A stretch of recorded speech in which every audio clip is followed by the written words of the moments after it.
আমার royal Enfield classic 350 এইটার silencer pipe খুবই গরম হয়, বিশেষ করে 5 থেকে 7 কিলো চালানোর পর এটা অনেক গরম হয়ে যায়। তো আমার বাসার নিচে একবার পার্কিং করে রাখছিলাম, একটা ছোট্ট বাচ্চা এসে এই সাইলেন্সার পাইপে হাত দেয় এবং সাথে সাথে তার হাত পুড়ে যায়। তো সেই জন্য আমি এটা র্যাপিং করে নিচ্ছি হিটপ্রুফ কাপড় দিয়ে। তো এই কাপড়টি আপনি মিরপুর 10 নম্বরে যে কোনো দোকানেই পাবেন। তো এটার প্রাইস অনেকে 1500 থেকে 2000 টাকা চাচ্ছে, আমি এটা লাগাইতেছি 1200 টাকায়।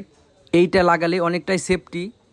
তো আরেকটা সমস্যা আছে যেটা আমি এই ভাইকে বলতেছি, তো আপনারাও এটা অবশ্যই ফলো করবেন, যে তারা এই উপর থেকে সাইলেন্সার পাইপের উপর থেকে এই যে ফুট রেজের আগ পর্যন্ত লাগিয়ে দেয়, কিন্তু এতে আপনাদের সমস্যা হবে, কারণ পায়ে প্রচণ্ড হিট লাগে।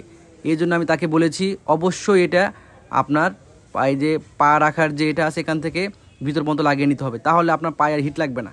কিন্তু তারা কখনোই পর্যন্ত লাগিয়ে দেয় না, তারা উপর পর্যন্তই লাগিয়ে দেয়। তো আপনারা যখন লাগাবেন অবশ্যই এটা ফলো করবেন, যাতে আপনার পায়ের এই নিচ পর্যন্ত আসে, তাহলে আপনার গরম লাগবে না। এরপর গাড়ির বাম্পার ও ফাস্ট সার্ভিস এবং রেগুলার ভিডিও আসবে এই চ্যানেলে। তো আমার চ্যানেলে নতুন এসে থাকলে দয়া করে চ্যানেলটিকে সাবস্ক্রাইব করে দেবেন। সবাই ভালো ও সুস্থ থাকবেন, দেখা হচ্ছে পরের ভিডিওতে।